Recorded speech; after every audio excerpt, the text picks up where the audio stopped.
NSFW, what is the most messed up thing someone admitted to you while drunk?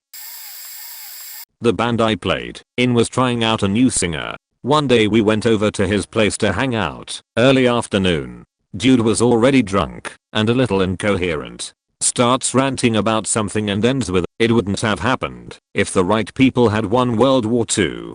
And, just to set the tone, this 32-year-old man's house was filled with stuffed penguins. Everywhere you looked, a faking stuffed penguin. On the shelves, on the couch, the tables, everywhere. Nazi penguins.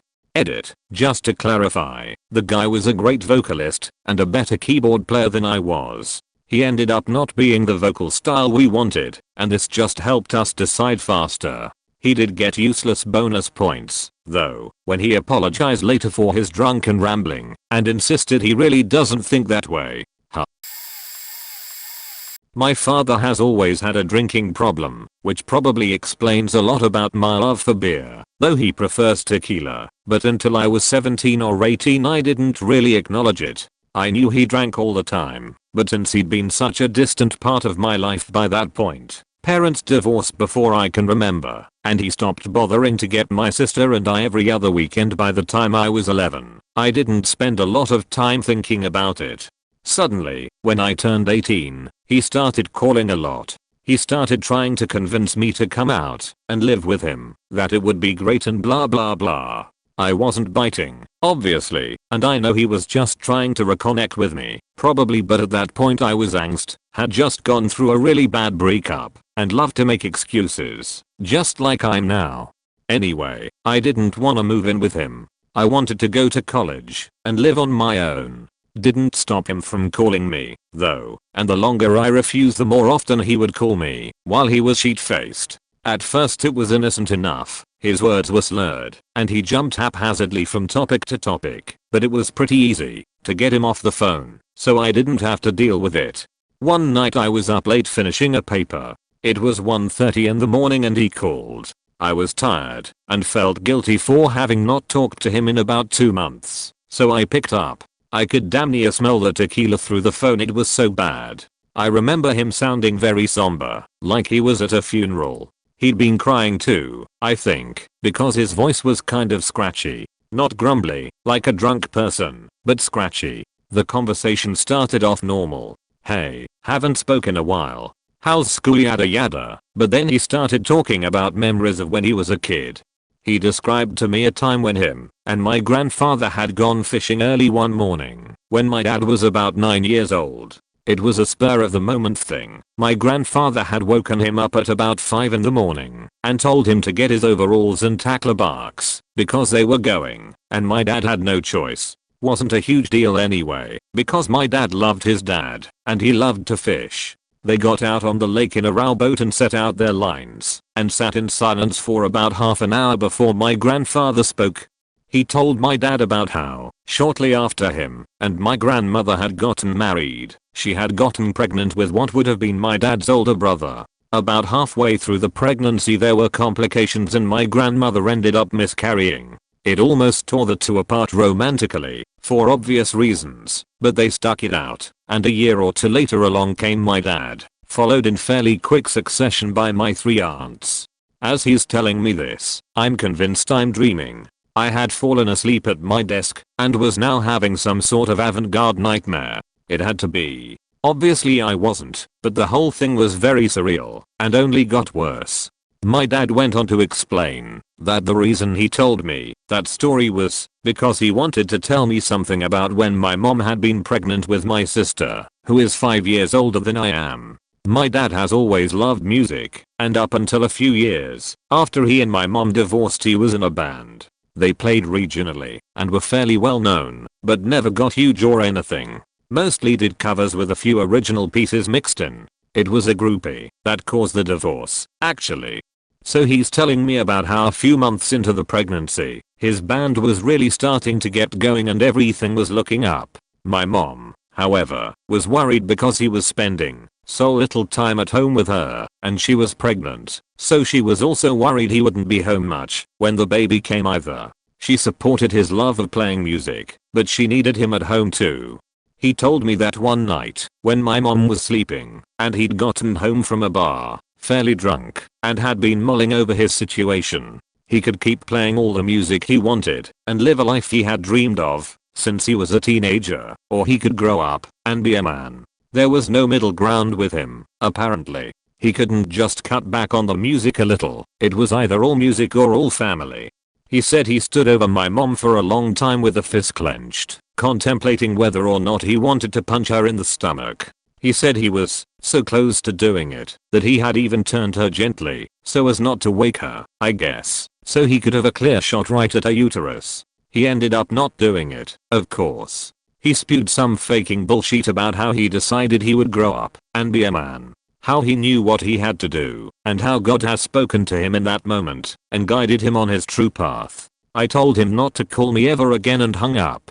TLDR, my dad once told me how he tried to abort my sister by punching my mom in the stomach, and tried to paint himself as following God's path, when he didn't go through with it. Edit. Alright Reddit, look, I'm not calling my dad. He's done this same sort of shit too many times to count since then. I just ended the story there, because it rang of finality. No shit. I could sit here for easily another 4 hours just typing out stories of the faked up shit he's told me about his life. Would it change your opinions if I told you he told me when he was a teenager his friends and him shaved cats, put them in bags, and threw them at street signs? That one even I have a tough time believing. But even if it is a lie, why would someone lie about doing something atrocious? My dad's a bad dude. I know you guys think I need a dad, and I should look past his flaws, but trust me when I tell you he's not making any strides to better himself. Still won't even admit he has a drinking problem. Just don't romanticize the situation when you only know one story from a whole 24-year book. Still, thanks for the concern. I was visiting home a year ago. A friend of mine had been traveling around South America, and I hadn't seen him in a very long time. So I asked him how his trip was, and he goes on about all the wonderful things that he experienced. Since it's South America, he also went to some of these cocaine bars. This was Bolivia and Colombia, I believe. Well, one night he had gone out and partied hard with some local guy he met. They were drinking and doing drugs, but then at some point through the night this guy had apparently spiked his drink, dragged him home and raped him. So, I was a little confused when he told me this, and I asked, so he dragged you home to your place, or his place? Crazy as it sounds, this guy had drugged him, dragged him home to his own place, and proceeded to stuff dildo and other things up his rectum. He had tried to fist him, and ended up raping him. My friend says he barely remembers any of it, only a few glimpses of him coming to, while this guy was standing behind him, jamming things up there, then fainting again. The reason he knew all this happened in so much detail. The guy must have passed out, because my friend woke up, naked, with a mix of cum and blood dripping from his butt. He went to the bathroom and cleaned up, came back and saw the bloody dildo, and this guy sleeping there. In his rage, he got on top of him and squeezed his thumbs into the guy's eyes until they popped in. He's not sure if the guy is dead, but he was 100% sure that he would be blind on both eyes.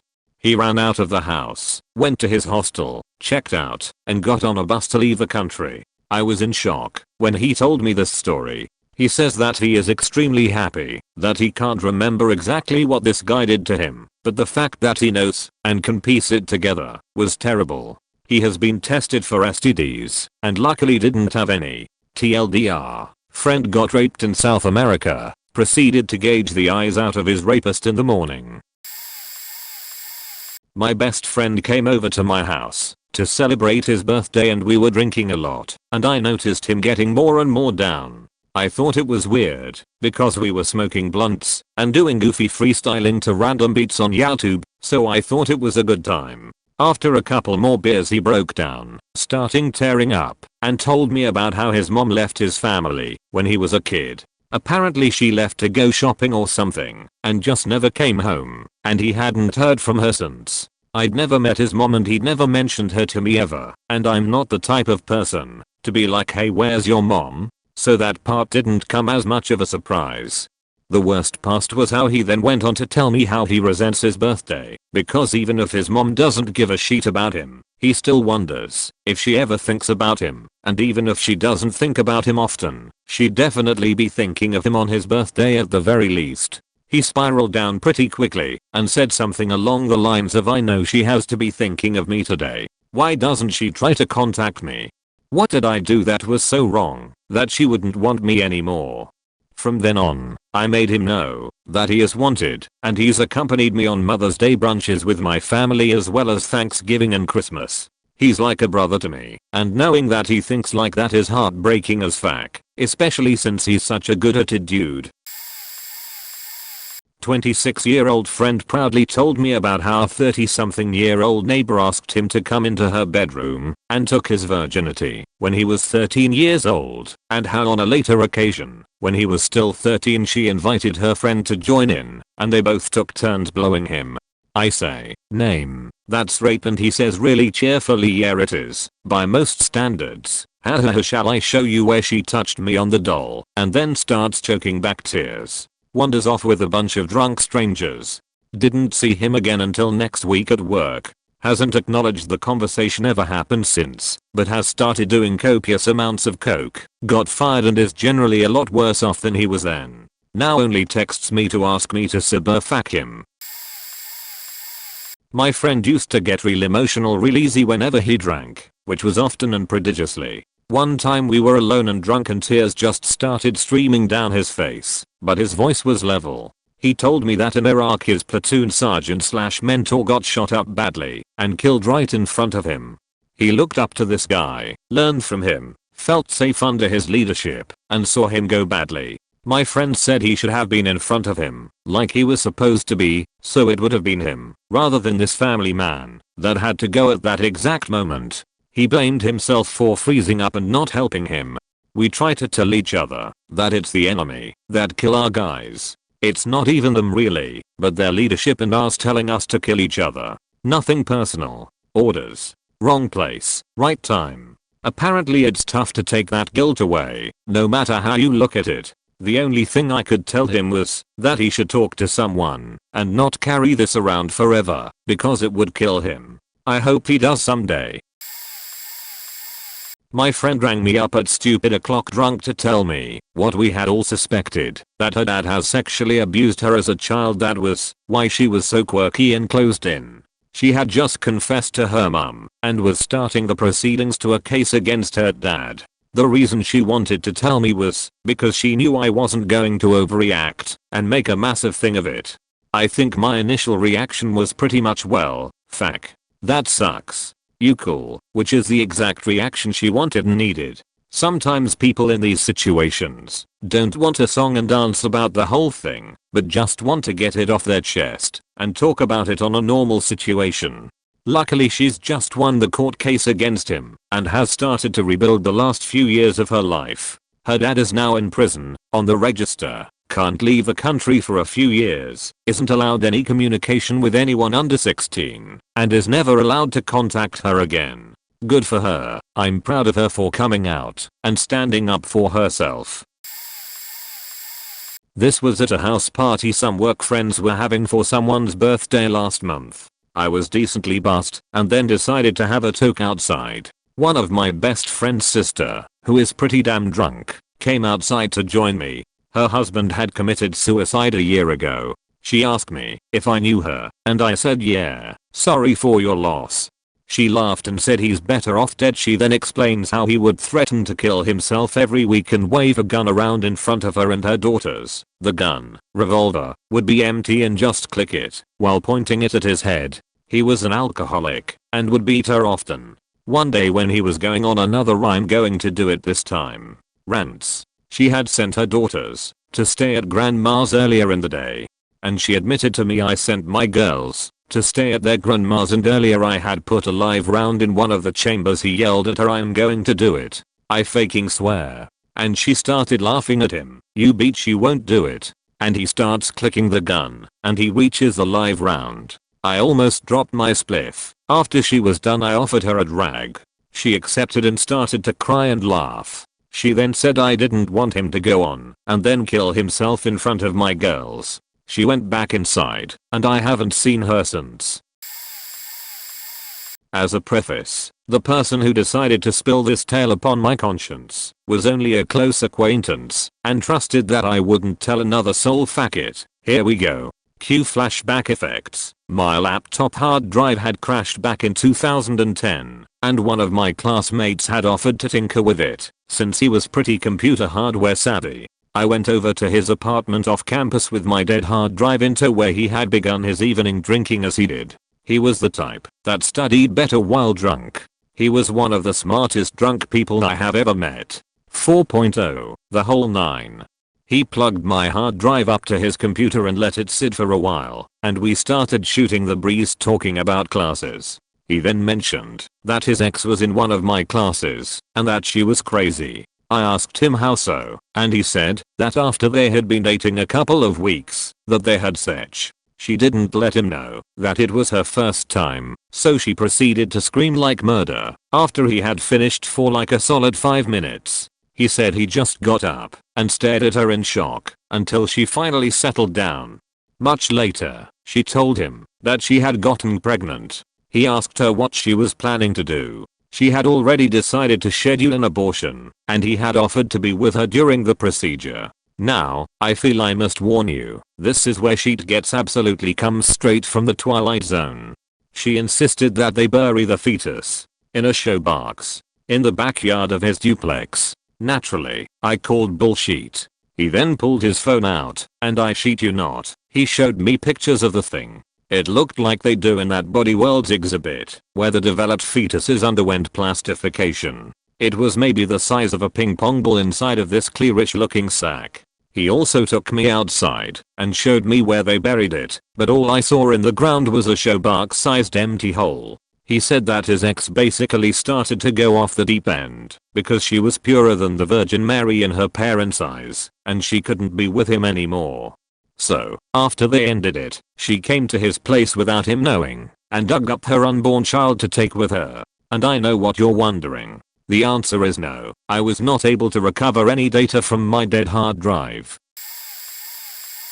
I have a friend who is gay. It's relevant, I promise, and he is a social butterfly. He has a nice, fun, accepting, and slightly wealthy family. He is the guy that everyone likes. He's got a great, close group of friends. He quite honestly seems like the happiest person I've met.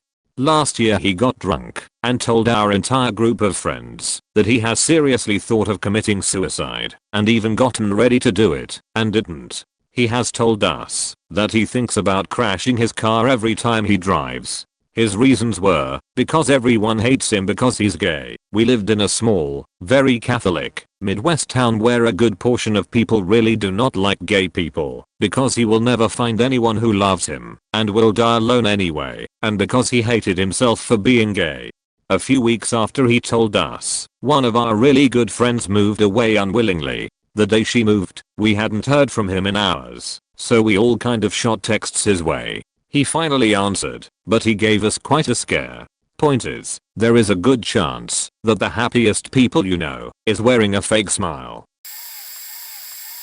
I was staying with a friend in Hanford, California. There was an old Mexican dude that lived right across the street. He used to come out in his slippers and get the paper every morning. He always wore a wife beater, black shorts, flip-flops, a bathrobe, and a gold chain. A large gold chain. He also had a lot of rings. We used to sit on the front steps and drink beer and tell stories. Sometimes we would start drinking around 11 o'clock in the morning. Eventually he warms up to me and starts letting things about his less than reputable past slip. One day he is blind drunk on Grey Goose vodka, stumbles across the street, says hello, falls over like a tree being cut down head first onto the concrete driveway. We scoop him up and bring him across the street. He says he wants to lay on his lawn, which he had just had sodded hay laid in the grass, with his head in the gutter, and starts to cry, telling me all about the people he killed while he was in the Mexican mafia. He told me he wanted me to be a pallbearer at his funeral. A few weeks later he killed himself with his wife's prescription medication, took the whole bottle. Lots of scary looking people showed up at his house for the funeral. I was not invited. I'm a very pale white guy with a shaved head. I was not about to walk across the street and introduce myself to a bunch of grieving Mexican gangsters. Both my brothers had lost my trust. I smoked with my second oldest brother, and he turned to me out of nowhere and said, "God, you look so faking hot. Noped out of there." He has done other things since we were little that made me uncomfortable, but we weren't high or drunk, so I'll keep it to myself. My oldest brother is an alcoholic. He went out drinking with my family, and when they called me to meet up with them, I was pretty annoyed because they were all really drunk and really annoying. So I'm kind of blocking them out, and he shoves me up against the car and starts to hump me. On top of it, I was about 16 at the time, he's 26. My mom pulled him off of me and neither of them remembered a thing. He also would pretend to go down on me when he was drunk and whatever, and just generally pushing my patience and boundaries. It got to the point that I just locked my door and stayed in my room whenever we were both home at the same time. I'm now estranged from both of them. Tie between one of my best friends confessing that she had been in love with me for years and that I was the reason she had called off her wedding the year before, and another friend confessing that he planned to commit suicide the next day. For the suicidal friend, I could tell for weeks that he had something he needed to get off his chest, but I thought it was that he was gay and wanted to come out. Nope. I sobered up fast, called his parents, and helped them get him the help he needed. Craziest phone call of my life, half drunk and yelling at a hysterical mother that I'd never met about how we could dwell on whether it was her fault later and that we needed to focus on stopping him and getting him the help he needed. We did stop him, and 20 years later he's doing great. For the other friend, I'd had no clue, and although she was attractive, I'd never thought of her that way since she'd been in a relationship with the same guy almost since I'd first met her. I'd become close to her ex-fiancé too, and regularly hung out with both of them. Basically, she had made a series of increasingly bizarre decisions, calling off her engagement, breaking up, moving, that seemed to come out of the blue, and that was why. Both times, I was way too drunk to adequately deal with the news, but no one died either time, so I guess I did okay. This is going to hurt for a lot of guys reading this, but here it goes. Back in college I met and became super best friends with this beautiful and intelligent girl. Way out of my league, but still she talked to me a lot and we connected a ton. I liked her a lot, infatuated, because me and her always had so much to talk about. We'd be up until 3 AM each night talking about silly social norms, people we know, that we laugh about, our own religious beliefs, and how closely they matched. We were friends for 2 years, and I've several times told her I liked her in a special way, and she'd smile back and say she liked me too, but wasn't ready for a relationship or anything like that. I was like, okay, sure, I'm okay with that. We spent a lot of time together. People would see us together so much that they would ask us if we were boyfriend/girlfriend. She'd laugh and say we are just friends, and I'd smile and shrug it off until later, when we are alone, she'd go on this rant about how much she hates labels and say we are just whatever we are, it doesn't matter. I'd nod again and continue to be infatuated by her. The amount I had invested in her started slowly creeping up to the point where I was doing her tons of favors a day, fixing her stuff, driving her places, listen to her rant about stuff, etc. I was pretty much like a boyfriend, but not really a boyfriend. It didn't make much sense, but I didn't think too much about it. I don't know, I rationalized it away as me saying that all the things I was doing for her were things I would do for my own friends. So what's wrong? Except my friends would only ask for favors once a month, whereas with her I was over there practically 5 days a week to answer her every whim. I don't know, just because she doesn't seem to reciprocate the same feelings for me doesn't mean I suddenly stop caring about her. I was emotionally/psychologically tormented. Later in the year we are celebrating one of her friend's birthday party, and I was invited. We get several drinks in us, and her friend suddenly started talking about such was a topic that me and her only talked about a few times. How it means nothing. Sech is just sech. Sech is for fun. Love is different from sech, etc. This is something she told me to explain how we can care deeply for each other and still keep things platonic between us. That was what I was hoping she would say when it was her turn to speak, except it wasn't. She was really deep into her drinks and she started off with, "Sech. Sech is for fun." Her friends interrupted her and said, "Oh, what do you know about Sech?" That's when she started laughing. That kind of laugh when someone tries to call you out, but you know better. She then says, "I hook up with a new guy every week." I immediately stop drinking and start thinking, I didn't hear what I just heard, did I? She then continues, and her friends are eating it up and saying, "No shit, no way." And she just continues spilling all of it. She starts gloating about her history and about how she slept with over 100 guys in the past few years alone. She knows she's hot. She'd go to venues, bars, cafes, every weekend, find a charming fellow, and bring him home. Guys hit on her all the time she's out alone, and it's too hard to resist a little grown-up fun. Once the fun's over then there's always another guy and so on. I don't know, I always assumed she was the non-sexual type, but I guessed wrong.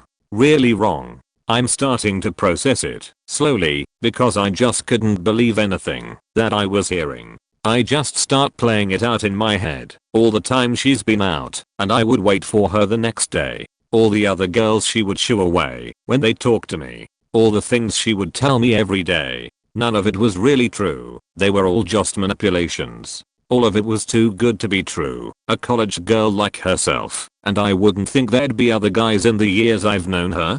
This whole time, she's just been using me, toying with me. She can sleep with any guy she wants to and so, guys that don't care about her. I guess the guy that cared about her the most doesn't really matter. I don't know. I stopped drinking the rest of the night. I was sober enough at the end to bring her home. Ever since that night I stopped coming over, and contact with her became minimal. She started getting mad that I haven't been around lately, and she would ask where I've been, but I just kept telling her I'm busy with other stuff, schoolwork, having to catch up on grades, look for internships, anything whatever, anything to keep me out of there.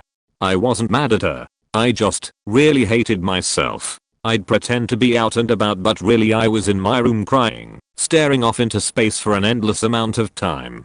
I guess I really am that worthless of a human being. Seeing that image of her in my head, of her being beautiful, and then picturing her being ravaged by every other guy out there, it really messed me up inside. I don't know. Maybe I really am that guy that is so unlovable, so worthless as a person, that even she wouldn't touch me. I don't know. When summer break hit I just went home and never said another word to her since. I'm sorry everyone, there is no good ending to this story. I just wanted to get it off my chest when I read the question about worst thing I ever heard from someone who was drunk. I went on a choir tour in college to Italy, and the group I was hanging out with decided to get drunk in a small town park one night. About an hour into the drinking, one of my very drunk friends came up with the idea that we all should share our deepest and darkest secret. She of course volunteered to go first. This one time she went to get her car washed at an automated wash where the driver just had to sit in the car. While in her car, she came to the realization that she had to take a sheet. However, she couldn't wait until she got out of the car wash. She then proceeded to tell us in intimate detail how she found a Taco Bell bag in her backseat and took a huge dump into the bag while in the car wash. The next day on the tour bus, we were all very hungover, but remembered the whole night. She wasn't so lucky and couldn't figure out how everyone in our tour group knew about the time she sheet into a Taco Bell bag in the backseat of her car while in a car wash. This is a true story. This didn't happen to me. I ended up in Air Force Technical School at Shepherd Air Force Base, and while I was attending there were a few incidents. Usually the leadership there attributes it to the return of control to the soldier. They think the 2.5 months of basic training, boot camp, is so constrictive that when you finally finish they have to wean you back into the world by giving you certain rights back. For example, the first couple weeks you have to march everywhere. Next couple weeks you can start using the rec rooms. Couple weeks after that your curfew gets extended. All of these rules are in place to keep you on an even keel if you will. Well, when you get out of basic training you have a ton of money to spend from all the time you spent there not spending it. So online purchases are a big part of the first few weeks.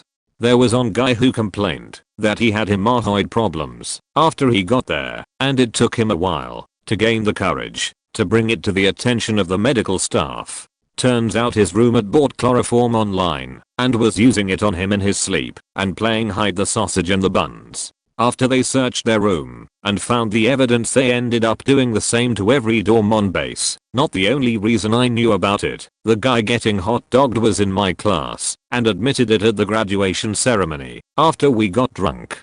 Ever since it's been circulating around Shepherd, and anytime someone got stationed to their first duty station, you get stationed to a base after tech school depending on your specialty. All mechanics go through Shepherd at some point. They would end up bringing up the rumor of the incident sometime after they there. I would hear this rumor being brought up every time a new recruit showed up at my duty station. For many years, until I got out. It's the Air Force mechanic equivalent of the boogeyman and the beat parties. I know the guy. He ended up getting jail time for involuntary rape. Not as much as he would have gotten if he had done this after the T-Point I rapes that happened at Lackland. Guy wasn't drunk, but was talking about drinking at an upcoming party later that night that he arrived about 2 hours early for. So me, the hostess, a friend of mine, and this dude are making small talk trying to get to know him while we are setting up for the party.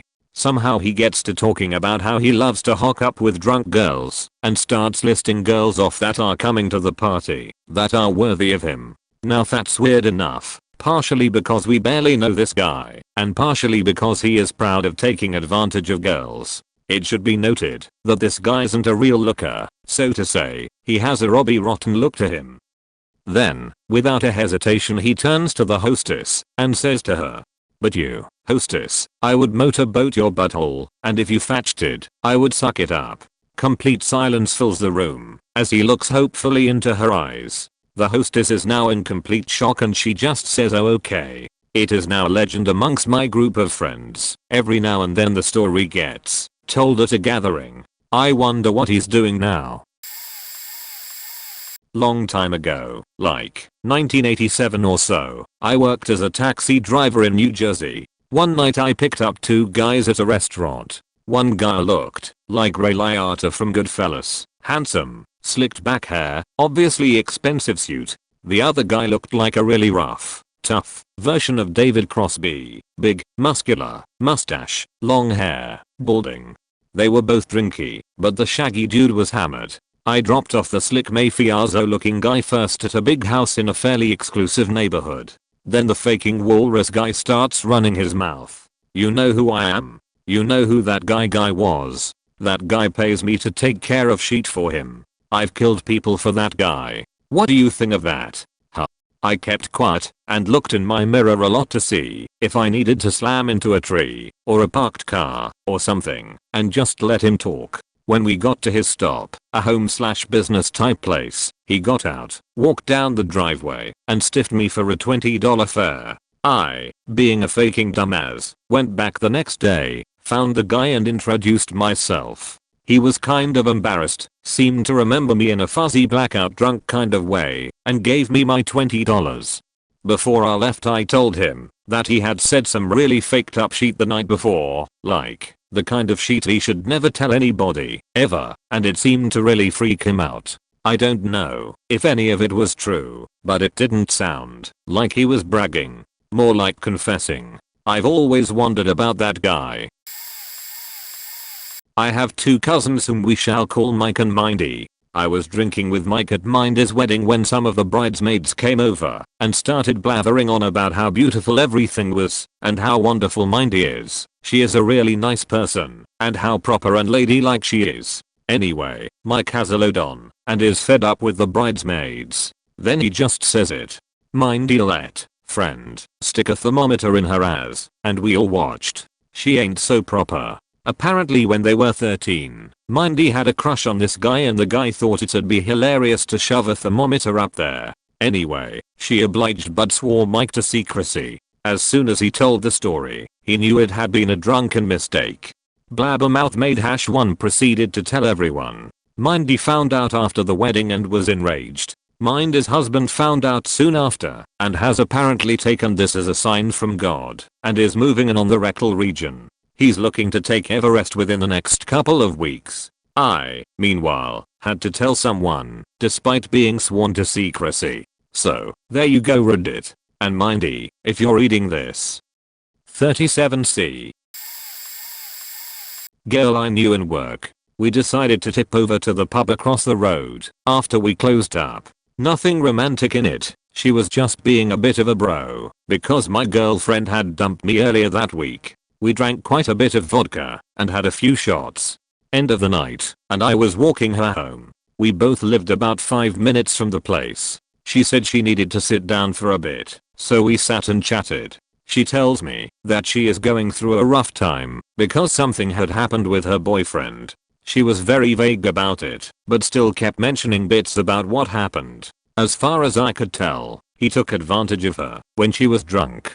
I won't go so far to say he raped her, because I don't know if that's what she meant, or if she was just experiencing deep regret because he acted like a dick afterwards, and she felt used. But that wasn't the revelation that shocked me. She told me that, since then she had been depressed, and had been cutting herself. She showed me the marks on her arms. There was about 4 or 5 razor cuts across her upper arm. She said she had been doing it just so she could feel something, anything. I don't actually know how I responded, to be honest. I was completely gobsmacked and pretty drunk. This was one of the hottest girls I knew. She was smart and confident. She never took bullshit from anyone and always seemed to have it together and be content. I know that she cheered up shortly afterwards and thanked me for listening. We stayed friends through college, but she never mentioned it again or brought up that night. That was my first real lesson in not judging a book by its cover. You never know what is going on in someone's life. He didn't say anything. He just climbed out the window onto the ledge. We were seniors in college. He had been in RA since his second semester, frosh. He was a model student. He made the mistake of defending some freshman that threw a scheduled food fight outdoors. The school took away his RA and his housing, with only 4 weeks left to his entire degree. There had to have been more to it, but I never found out. So we had a commiseration drinking session. It was Friday night. The other ones he had considered his comrades were nowhere to be found. He was getting depressed, and the window was wide open. So he climbed out. I held his legs against the next window as we spent 20 minutes coaxing him back into the dorm room. There was a big security light near the window and we were just as worried that he would jump as someone would see him. Eventually he came back in. I didn't even see him around campus the last 4 weeks. I have to assume he stayed at someone's house off campus. I never saw him again. That she had killed someone, and her father plus military connections covered it up and got her out of it. Edit. Then there's the time when my bisexual best friend told me how much of a hard-on he had for me, a straight male, and for the rest of the night was trying to make out / give me a blowjob / have sex / cuddle with me when going to bed. I was flattered at first. This guy was an easy 10 and did some modeling for Calvin Klein, but it got more uncomfortable for me the longer and more intensely he pursued me. We were both drunk and at first I tentatively let the kissing happen. In my mind he kissed exactly like my ex-girlfriend, so with closed eyes it was like kissing her, only with a stubbled roughly shaven face, but I actively resisted the BJ and tried to get it all to stop.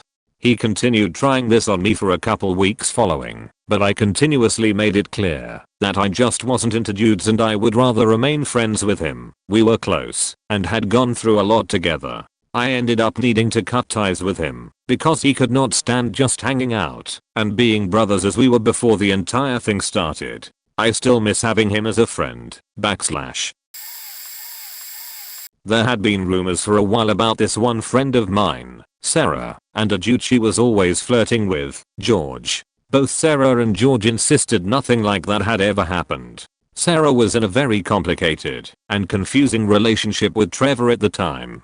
One day when she was completely hammered, Sarah proceeded to start ranting about how everyone thought there was something between her and George. She went on to talk about how something almost happened once, a year or so ago, in a hot tub. They had been and there was several other people, and the others had all left, so Sarah and George were alone.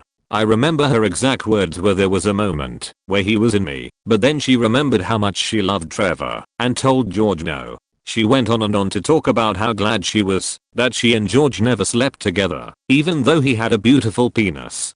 So clearly she's seen this guy's junk in one occasion and it's been in her vagina on another, but she translated that to nothing going on. I never quite fully trusted anything she said after that, and I absolutely never let her hang out alone with any guy I was dating.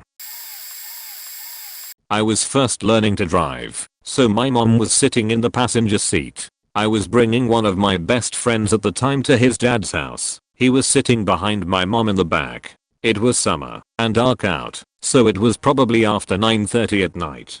A few houses down from my friend's dad's house, a woman in a nightgown flags us down. I stopped because she was probably 50 plus it seemed. She looked harmless and like she needed help. I asked my mom if I should pull over and she said yes, so I did. My mom rolls her window down and the lady asked us for a ride. She said she wanted to go to the fire station because her house just burned down. We told her we would give her a ride and to get into the car. She goes to open the back door behind my mom, where my friend was sitting, got confused, then went to the other side of the car and got into the back behind me.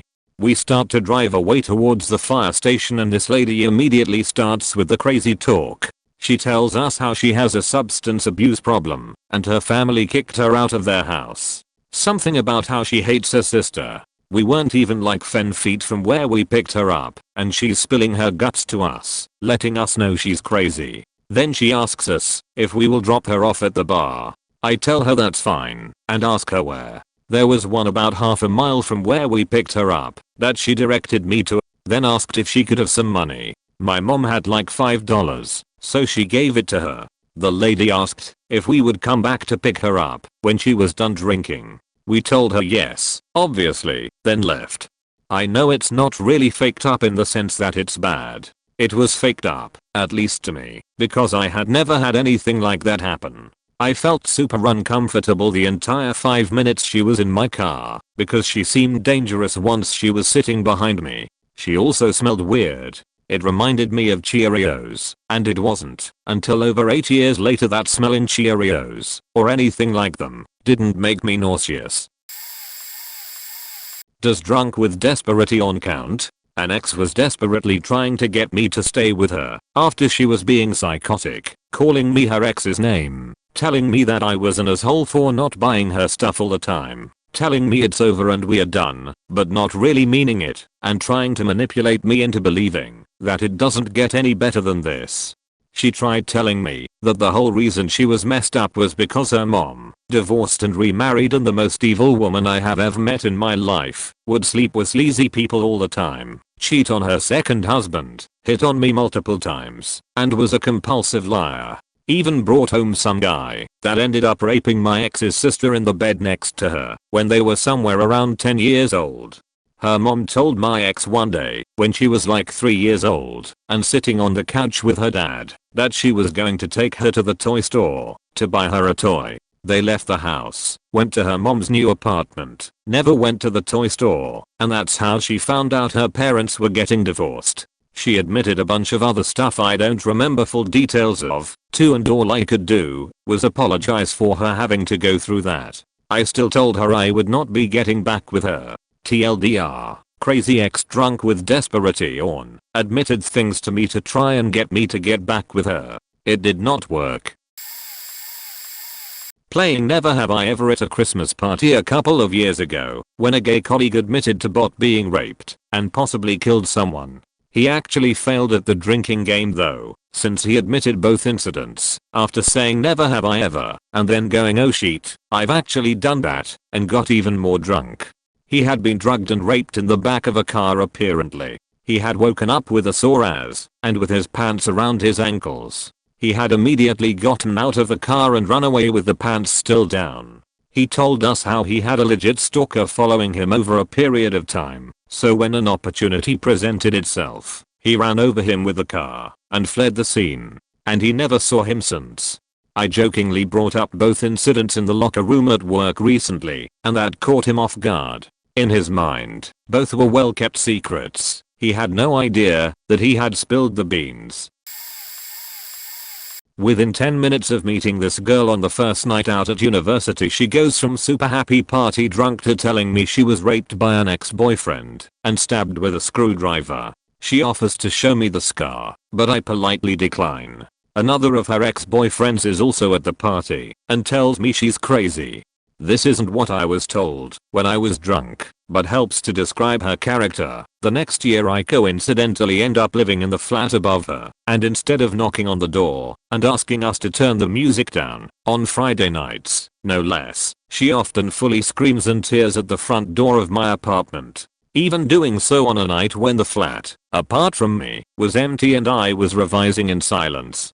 One Friday night around 4 AM after a night out, she attacks my flatmate, consoling a drunken flatmate on the stairs, biting his hand, cutting a pretty big hole. He pushes her off, and she falls out of her dressing gown. I was told by her flatmates that after nights out they would find her passed out naked in the shower, so she's standing there fully naked trying to fight my flatmate, and he's trying to not touch anywhere. Difficult. It's not a pretty sight. Previously having thought she was reasonably attractive, it appears the clothes were doing a lot of the work, and she resembles somewhat a molting lobster. After losing the fight she runs away, and then the police show up. I guess she called them. She gets annoyed that they won't do anything about our party as it's winding down with no music and we live in student apartments, so no one, save her, cares. She takes this out on the policeman and tries to hit him multiple times, again falling out of her gown, and gets arrested and taken away, spending the night in the drunk tank in just her gown. I was told another story that she was drinking with my flatmate and friends before I lived there, and she had headed out to see what the club queues were like, and then returned covered in dirt and scratches, crying, saying that someone had pushed her over and was calling her beach and slutched, etc. They meet some other friends later on in the night that had seen her, and they say that she went to get some food, but on the way back and fallen up the curb and landed in the gutter and her chips with ketchup outside the club, getting covered in dirt and scratches in the process. She was so crazy. We used to shine laser pens into her window from the roof to piss her off. She didn't know where it was coming from and would yell at the tramps in the courtyard, who would yell back at her. A guy I knew from work came to my best friend's wedding and got sheet-faced. He was a friend of the bride, or something, and had been on FMLA leave because his mother had recently passed. He proceeded to tell me how another dude from work took his girlfriend right after his mom died, and that he was going to make them pay. At first it just seemed like talk, but after about half an hour he started saying things like, "I'm gonna blow both of them away," and describing in detail who he would shoot first and where. "I'll shoot him in the knee first, so he knows it's coming, when I put one between his eyes." Stuff like that. And he made sure I knew that she wasn't going to get away either. After it had passed the line where I felt comfortable, he tried to recruit me to ask them if they would be attending a certain party, giving me his cell number so I could ask if they would be at a certain dude's party and report back to him. I managed to get away before that happened, and the next day at work I sheepishly approached the dude and girl to say, "Look, it's probably nothing, but I'd feel guilty not telling you," etc. They both begged me to call the police because he had been threatening them, showing up at their apartments late at night and knocking/calling to antagonize them, and the police had said it wasn't actionable, but this might be. So, I called the cops and gave a statement, then went straight to ours and told them so they could have his access to the office revoked, keycards, etc. I never heard any follow-up except for getting a lot of shit from the dude's friends saying it was unnecessary for me to tell anyone what I heard and how I probably ruined his life, etc. But I still feel what I did was justified. So this story doesn't top a lot of others on here, but when I was at my old apartment I was having a few drinks with the neighbors below me on their patio. Another apartment tenant happened to walk by that we barely knew and invited him over. Let's call him Fred. Fred starts to drink with us, and we quickly find out that Fred is not only a huge lush, but also a big chain smoker. He also has a very short-term memory as well. As the day/night proceeds, he gets worse and worse with his memory to the point that he had asked us 5 times for a cigarette, and by then we were getting annoyed by it. Near the end of the night he tells us he didn't like going barefoot and we asked him why. He tells us that he went to a tattoo party one time and a girl got a tattoo before him. He decided to use the same needle she did and get a tattoo on his foot. The next day he finds out he has developed some unique foot fungus that causes his foot to break out. The best part is that he was so drunk at that point that 5 minutes later he forgot he told us so. When we asked him about it again he was like, "I told you that." At that point, we cut the dude off. Whenever we would see him after that, we would ask how the foot fungus was going. He hated us. Sometimes I would hang out at this woman's house across the street with her sister and their friends. They were daily drinkers and pot smokers. I would partake every now and then but not every time I went over. Anyway, one night it was just the neighbor and her sister there. The neighbor was approaching blackout drunk, and you could tell she has something on her mind. She starts tearing up all of a sudden and just opens up. Her father died about 5 years ago. He had lived with her the last couple years of his life due to failing health. He was a chain smoker, overweight, and just generally in bad shape. She had to do pretty much everything for him, including change diapers and bath him, as they didn't have money for a carriage either. He had developed a bit of gangrene in his foot near the end. A nurse made a home visit to clean and dress it. They had him rolled on his side for this, when all of a sudden he started complaining about not being able to breathe. Being a heavier guy, and in poor health as I mentioned, he was basically suffocating under his own weight. I don't know who initially heard him say this, or why neither of them acted on it, but apparently he said this at least 2 or 3 times. Perhaps they thought he was actually fine and the procedure would be over soon enough. Well, he eventually loses consciousness. The nurse asks if she wants him to be resuscitated, and the neighbor says no. I guess in the moment she saw it as a way out of her situation. She has since regretted it, as she essentially killed her father. Now before anyone feels sympathetic for her, she was far from a saint. The father gave money out left, right and center anytime any one of his I think it's 7 kids asked for it, well on up into their 40s and 50s. A few of his kids, including this woman, pretty much bled him dry. Also, come to find out she was stealing some of his medication for recreational use. There's way more I could say, but I think you get where this was heading. Don't feel bad for. This wasn't really messed up, just kind of unexpected I guess. I was once at a small gathering at a pub with a few friends. One of my friends brought his new girlfriend that I had never met before. She proceeded to get extremely intoxicated. I was alone with her for a few minutes while the others went to get another drink and she started to cry and tell me how her mother left her 2 days prior. She sobbed for about 20 minutes while her boyfriend comforted her and then decided to get even more drunk. Throughout the night she would break down in tears for a few minutes while saying that she just wanted her mom to come home. When the fun times started to die down, and we were soon to make our ways home, someone decides to give her and a few more people a tab of LSD. It was 220 g, so it was apparently very strong stuff. She lived somewhat far away and so did her boyfriend, so they stayed over at the house of my friend who was tripping on LSD. She then, in the middle of the night and an LSD trip, told the people there that she was going to murder them all while they slept. She never went out with us again. TLDR girl got drunk, cried about her mother leaving her family, took a tab of LSD, and told people that she would murder them. A relative of mine got drunk at a family reunion. Before he got drunk, he asked if he could come work for me. I have a delivery service in a different town. I said sure. So after the reunion, we grab his stuff and head for my place 2.5 hours away. He's sitting in the passenger seat talking about ants. He has this fascination with ants. Knows everything there is to know about them. Somewhere in the middle of our ride he gets quiet and thoughtful and irked. I ask him what's wrong, but he shakes his head and says it isn't important. I ask again and he relents. He says his best friend was going to be pissed at him. I ask why. He says they'd made plans to kidnap and rape this girl from school. I look over at him and chuckle wondering what the joke was. He starts going into great detail about how him and his friend are both virgins and how none of the girls at his school ever liked him or dated him. He tells how some of the girls asked him if he'd invited such and such girl to the prom because she was from another school and he did, and how she left with her old boyfriend during the middle of the prom. He tells me where they were planning to take her, how they were going to keep her from seeing them, how they were going to get chloroform, because one of his other buddies' dad worked in a lab. He had it all thought out.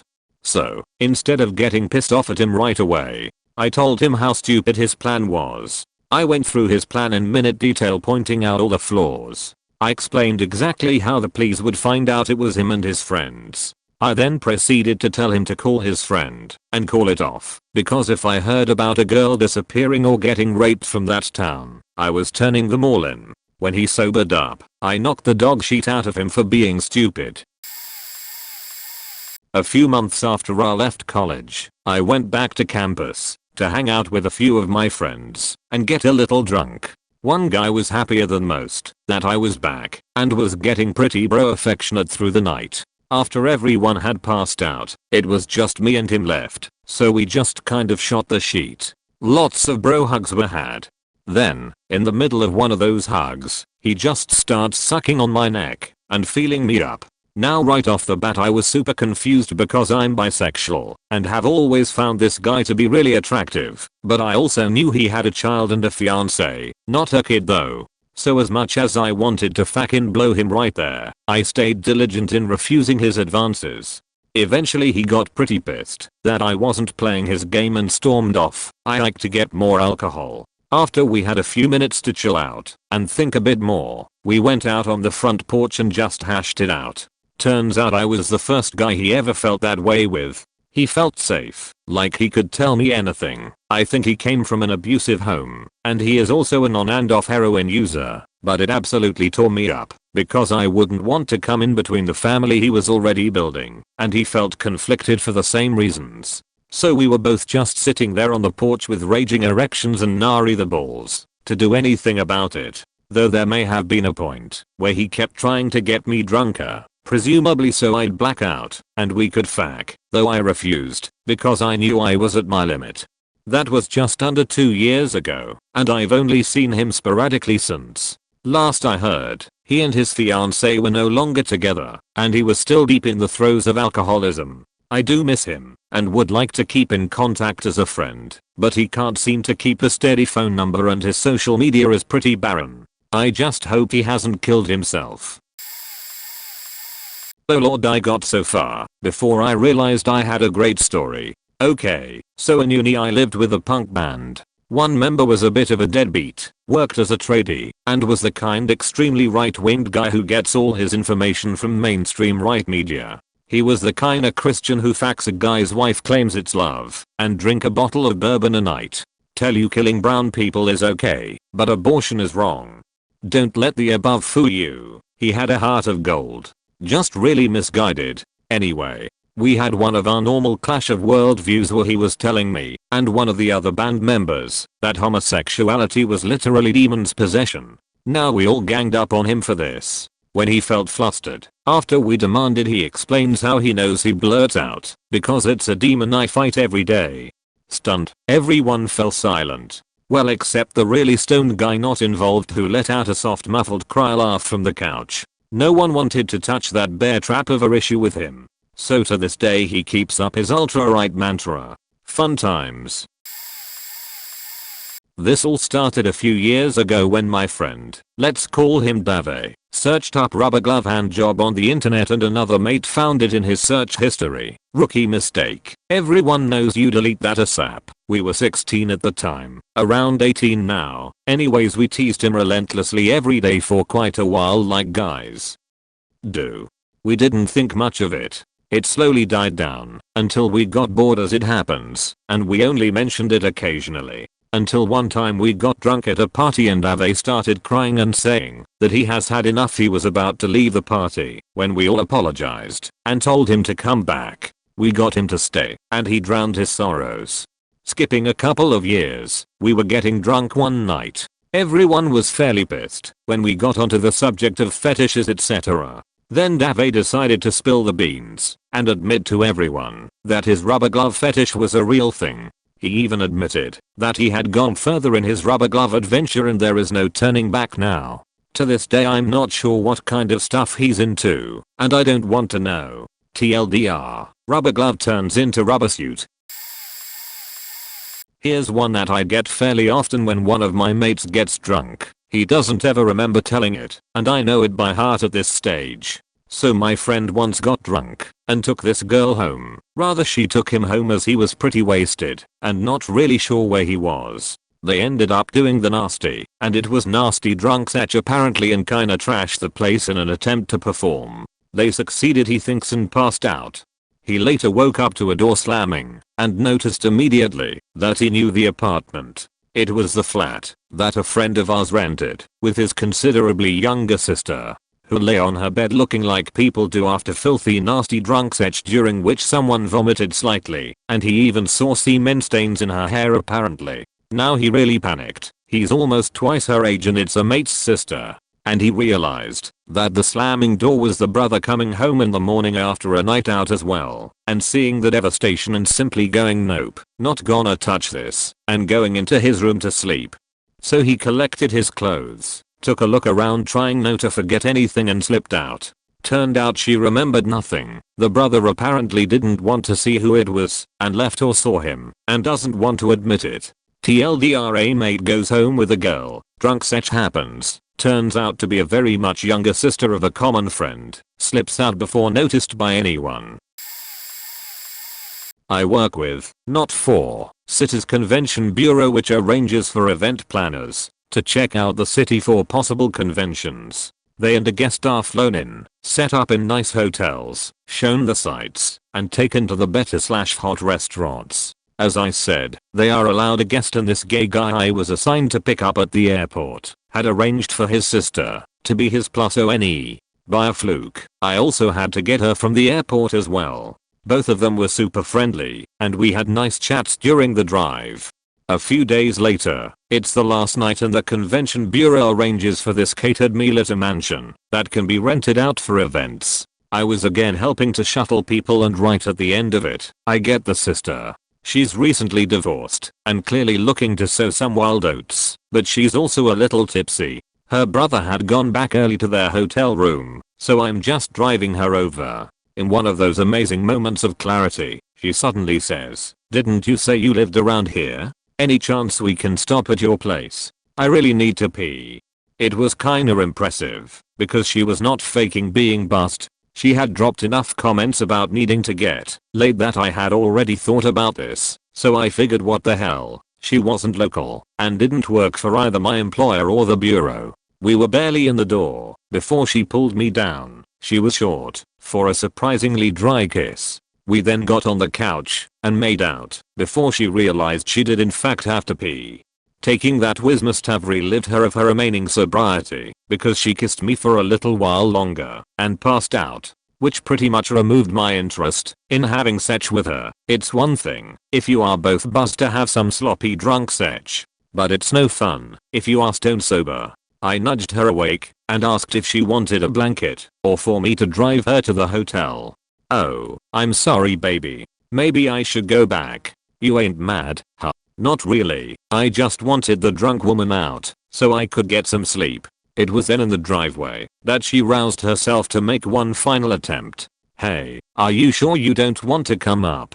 Hope you aren't offended, but my brother thinks you are really hot and we'd both like to fuck you. What you say?" I guess that had been her mission all night, to get me back to the hotel for her brother to hit on me, and she realized she had just one shot left when we pulled up to the front doors.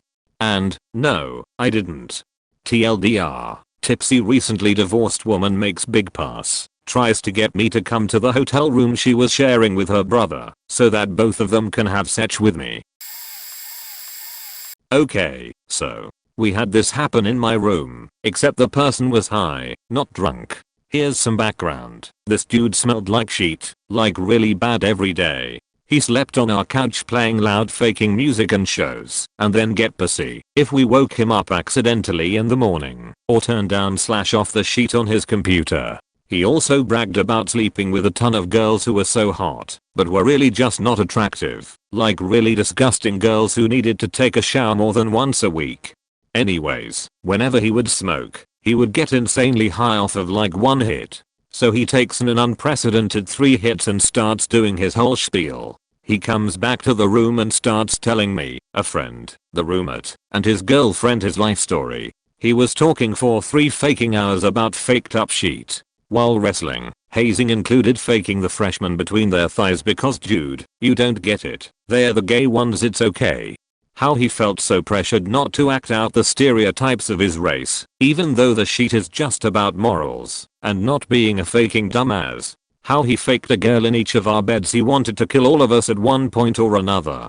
Would hug us all the time. When he'd have massive pit stains, almost had a kid with some girl. Tells us he never uses condoms because they give the girl autism or something. I could faking go on.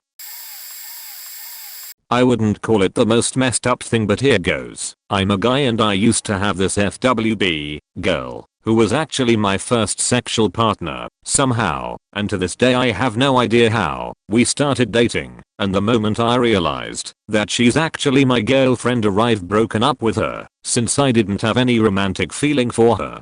I told her I'm sorry, but that just wasn't what I wanted at that time. She said it was fine, and for some time we were just friends, but because we enjoyed the time in bed together we started having sex about a week or so later. After a month I started dating a girl, which meant having to stop sleeping around, and so did my then FWB, so it didn't matter. Some time passed, and we were both invited to my then girlfriend birthday party, where my now ex FWB got terribly drunk, and while crying, told me that though she's dating a guy who she loves me as well, and doesn't know what to do, since her boyfriend lives far from her, and it isn't really great between them. I ended up taking her home, unlocked the door for her, helped her to bed, and to take off her jeans, covered her with blanket, and asked if it's okay to leave. She just waved at me, and I returned to the party. TLDR had FWB somehow evolved into relationship when I found out I'd broken up with her. Cool. We started sleeping together again. Both of us date someone else after a month. My girlfriend's having a birthday party where she gets drunk and tells me that she still loves me while loving her boyfriend as well. I ended up taking her home, took off her clothes, put her to bed and got back to the party. Not too big of a deal, but my friend's wife spilled the beans about her pre-wedding activities. She claims to be a bad girl's gone good. Well, the first year after my friend and her got married, the day after Christmas, he invited me to his house to eat leftovers. They make me a nice meal, and they break out the wine. They both get torn up on the wine. My friend knocks out shortly after the meal, going into a food coma. His wife, who I knew since high school, is still awake, and we start talking. To make a long story short, she tells me what took place at her bachelorette part. The men's was extremely boring, only going out to eat and playing golf. Their party was a lot more interesting. The day included flashing the parking lot attendant at a popular amusement park, then going out to get drinks. Then after going to one of the girls' houses where skinny dipping took place in the pool, gifts mostly including underwear and such toys, lots of drinking and smoking. We till the sun rose. And some of the others girls calling up one of her high school ex to come over for one last time. He came over and went in the VIP restroom. Mind you, my friend and his wife were about 21 at that time. Some of the girls couldn't walk around when they went to the bar, as they were not 21 yet at her party. If my friend was to find out about the dude coming over at her party, I'm sure they wouldn't be married, since he hates that dude. That she sleep with a guy who was so gross it made her puke an hour later when she sobered up. Yes, my best friend and a girl who I thought I loved came crying to me right after she threw up, but I held back my feelings and stayed a friend. A few months when I finally told her how I had feeling for her, and it hurt to see her sleeping around, and it was killing me always being the shoulder she came crying to for the last 7 years. Friend Zone Master. She became silent then. Nothing. Yes, it took me 7 years to tell her I had feelings for her, and she could not give me an I'm crazy or I don't feel the same way. I left the country and started a new life a few weeks later. My new life in a new country was fine for about 6 months. Just as I thought I could finally be happy, then in-laws became sick and had to move in with us. I became a full-time nurse. Her brother tricked them into selling the car and house. saying that they could move in with them, but after everything was said and done they backed off, leaving us to take them in a tiny house raising 2 old people and a teenager that was not mine, all at the age of 23. Now any normal person would have ran by now, but I could never abandon anyone close to me. I have too big of a heart, and I stuck with it. But then she got sick, so I had to look after her and her son and mom. She had to have an emergency hysterectomy 8 months later on my birthday, so I spent my birthday and the following month beside her in the hospital, curled in the corner on a chair. Forgot where I was going with this, but sheet life sucks. But it could always be worse. You could be me.